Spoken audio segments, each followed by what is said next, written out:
गुस्सा खराब क्यों है? मतलब बुद्धिज़्म में भी, वैदिक परंपरा में भी कहते हैं कि काम क्रोध लोभ मोह इनसे छुटकारा पाना है। लेकिन अगर फ्रॉइडियन थियरी को देखें तो वो कहते हैं कि नहीं, जो इमोशन है उसको एक्सप्रेस करना चाहिए, नहीं तो फिर वो अंदर रह जाता है। तो शायद वो भी अपने हिसाब से सही कह रहे होंगे। तो अब बुद्ध कहते हैं कि इसको रिमूव करना है, धीरे धीरे इसको निकालना है। तो निकालने के लिए पहले समझना पड़ेगा। तो अभी तो साइंटिस्ट कहने लग गए कि भाई गुस्सा तो आपके लिए ख़तरनाक है, क्योंकि जब जब आप गुस्सा करते हैं, जब जब आप स्ट्रेस में होते हैं, तो कोर्टिज़ोल नाम का एक केमिकल आपकी बॉडी में जाता है, जो कि बहुत सारी प्रॉब्लम्स क्रिएट कर सकता है, क्योंकि इसका बहुत ज़्यादा होना गलत है। कभी बहुत डर की सिचुएशन में या उस तरह की सिचुएशन में अलर्ट करने के लिए ये था।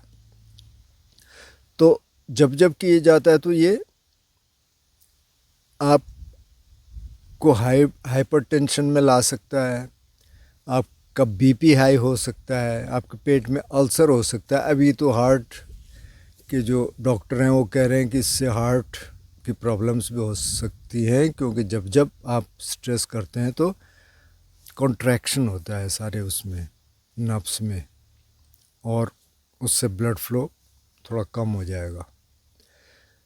तो अब गुस्से का उल्टा क्या है? प्रेम है क्या? तो वर्ल्डली सेंस में तो कह सकते हैं कि हाँ जी आप प्रेम करिए, लेकिन फिर प्रेम में तो फिर वो वाला प्रेम आ जाता है कि भाई लड़का लड़की का प्रेम है, या माँ बेटे का प्रेम है, या भाई भाई का प्रेम है। अब उसमें जब तक तो अच्छा चलता है तब तक सही रहता है, नहीं तो फिर वो प्रेम कुछ और बन जाता है, वो हेट में बदल जाता है ज़्यादातर। तो उसका उल्टा है मैत्री। मैत्री मतलब सबके प्रति मैत्री और कंपैशन, तो वो सबके लिए है। तो इसलिए अब जो लोग बहुत गुस्सा करते हैं उस पर थोड़ा सा उस सोचें, और उसको दबाना नहीं है। जो फ्राइड कह रहे हैं ना कि उसको दबाना नहीं है, तब वहाँ तो और कुछ था नहीं, उनको मेडिटेशन का तो पता नहीं था।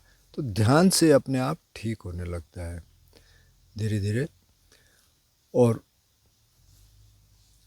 उससे आपकी प्रॉब्लम्स सारी सॉल्व हो सकती है। लॉन्ग रन में सब काम क्रोध लोभ मोह सब निकल सकते हैं। उसी को अरंत कहते हैं कि जिसके ये सब खत्म हो गए तो अरंत हो गया। लेकिन अरंत चलो बहुत दूर की बात है, पर थोड़ा थोड़ा कम हो सकता है। तो आप अगर ध्यान करना शुरू करेंगे, धीरे धीरे समझ आना शुरू हो जाएगा कि कैसे कम होता है।